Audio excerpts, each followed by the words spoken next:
Agora acabou a palhaçada e é de forma direta. Vocês estão de brincadeira com a cara do torcedor vascaíno. Ao senhor presidente Pedrinho, aos dirigentes do Vasco da Gama, a quem hoje faz o futebol desse clube que está devastado. Vocês estão de brincadeira. Vocês querem cair para a Série B do Campeonato Brasileiro de novo? Porque se vocês querem, é isso que vai acontecer. Vocês estão de parabéns. O Vasco hoje, ele joga um futebol. O Vasco da Gama hoje, ele tem um comportamento de um clube que será rebaixado para a segunda divisão do Campeonato Brasileiro. O Vasco da Gama acaba de perder para o Mirassol. Para o Mirassol. E não me venha falar que o Mirassol é uma equipe que hoje está bem na Série A. Competência deles, mas o Vasco segue sendo Vasco. E quando o Vasco da Gama enfrenta clubes como o Mirassol, é obrigação do Vasco vencer. Só que perder da forma com que perdeu, amigo vascaíno, chega a ser mais revoltante. Sabe por quê? Porque a forma como o Vasco perdeu hoje é a forma de um time que vai cair para a Série B do Campeonato Brasileiro. É a forma de um time rebaixado. Um time medroso, um time sem confiança, um time sem força. Isso que aparentou hoje o Vasco da Gama. E se não trocar, e se não mexer, e se não contratar, vai cair. Presidente Pedrinho, vai cair. Esse papo de austeridade, esse papo de segurar dinheiro, esse papo que não tem dinheiro, esse papo que vai manter as contas em dia. Se você continuar nesse papo, você vai continuar as contas em dia na Série B do Campeonato Brasileiro. E eu, como todo vascaíno, prefiro que as contas estejam atrasadas na Série A do que em dia na Série B. Então tome uma decisão de uma vez por todas. Porque o trabalho de vocês é pífio, cara. O trabalho de vocês é vergonhoso. O trabalho de vocês é um desastre. O trabalho de vocês é um dos piores do futebol brasileiro. Eu hoje não vou criticar o Diniz, mesmo que vocês queiram, eu não vou. Eu me recuso a criticar o Fernando Diniz. Porque o Vasco hoje, novamente, ele enfrenta uma equipe e é superior a ela. O Vasco da Gama é o primeiro time. E eu nunca vi isso. Eu cubro o Vasco da Gama há 5 anos. Eu nunca vi isso acontecendo nem com o Vasco. Uma equipe que está 7 jogos sem vencer, mas que o vascaíno não consegue culpar o seu treinador. Isso é uma insanidade. Isso é uma loucura.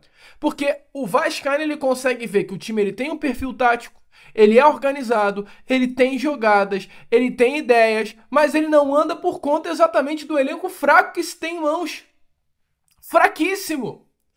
Amigo vascaíno, no segundo tempo, o elenco do Vasco ele ficou escancarado como um elenco ruim.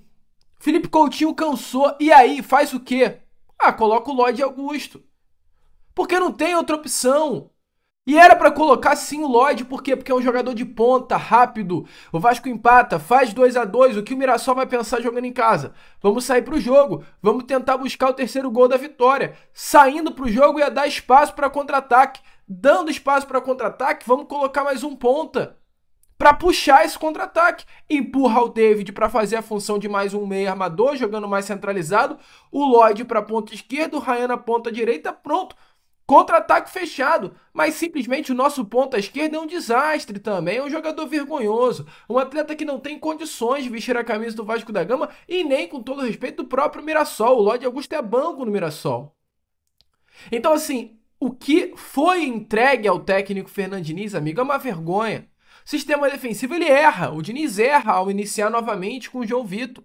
Eu gostaria de entender o porquê esse rapaz ainda continua dentro do Vasco da Gama. Mais uma partida, tô vendo muita gente falando que o João Vitor jogou bem, mas eu não aguento mais nem olhar para a cara do João Vitor e falo, foi pênalti.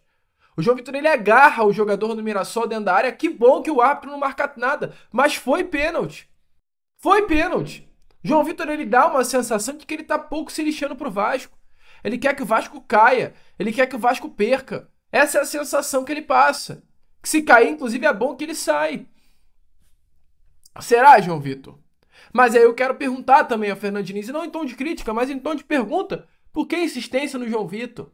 Por que empurrar o Maurício Lemos pro lado esquerdo para ele fazer aquela vergonha que fez hoje? Porque se fosse o Lucas Freitas não iria fazer. Então por que insiste em botar um jogador que já tem suas deficiências, que é o Maurício Lemos, atuando no lado esquerdo?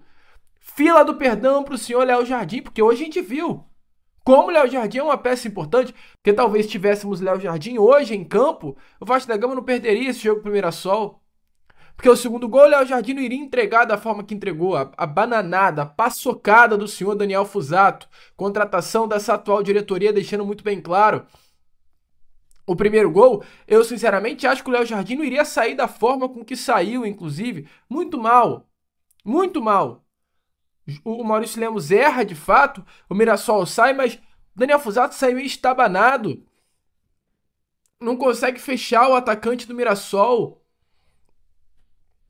E o terceiro gol, mais uma pataquada do sistema defensivo do Vasco, mais um erro do senhor Lucas Piton. Então assim, meu amigo, é simplesmente muito tenso. Pablo Verratti marca hoje, mas minutos depois erra um gol que não pode perder. Centroavante do tamanho do Pablo Verratti, o gol escancarado, o Walter saiu caçando borboleta, era só empurrar, só tocar.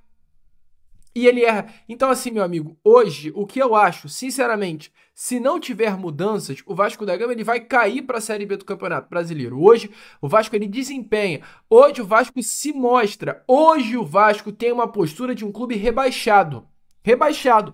O emocional do Vasco da Gama é de um clube rebaixado e isso ficou nítido após o empate do Mirassol. O elenco desmontou. Desmoronou. Começou a errar passe bobo, começou a não andar o jogo, o elenco acabou, amigo. Depois que o Vasco da Gama ele leva o gol do Mirassol, o terceiro gol, inclusive, que decreta a vitória do clube. Então, assim, é uma situação muito tensa, amigo vascaíno, é uma situação muito complicada. Fala até mais, é uma situação preocupante. Porque um cenário que eu tô vendo hoje, eu sinto que eu já vi em 2015, em 2013, em 2020, em 2008, e parece que esse cenário está se repetindo em 2025. O que mais me preocupa é o seguinte: o Vasco hoje tem um técnico que nitidamente não vai sair. Fernando Diniz ele não sai do Vasco da Gama. Eu acho que definitivamente não tem que sair. Mas a chegada de um novo técnico ela é muito essencial para dar um ânimo, sabe? Para animar o grupo, para virar a chave, para recomeçar. Com a permanência do Diniz, esse elenco não vai virar a chave. Esse elenco não vai recomeçar. Esse elenco não vai dar uma nova energia. Então a pergunta que eu faço é uma pergunta genuína. O que será que vai precisar ser feito? Do jeito que tá, não pode ficar. Do jeito que tá hoje, não pode permanecer. Na segunda-feira, amanhã, depois de amanhã, porque amanhã o elenco ganha folga, quando o grupo de jogadores se representar no CT Moacir Barbosa, tem que haver uma coisa diferente. Se é o Felipe que vai sair, se é o Pedrinho que vai anunciar uma venda, se é 3, 4, 5 jogadores que serão anunciados, eu não sei. Mas alguma coisa vai precisar mudar.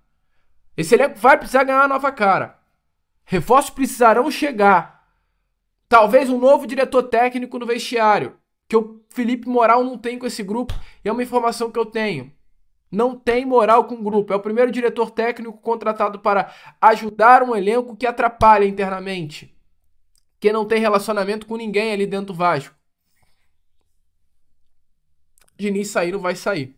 Então assim, cara, é uma situação complicada. É o Vasco da Gama que consegue tirar a paz do torcedor vascaíno. 7 jogos, cara. Nenhuma vitória.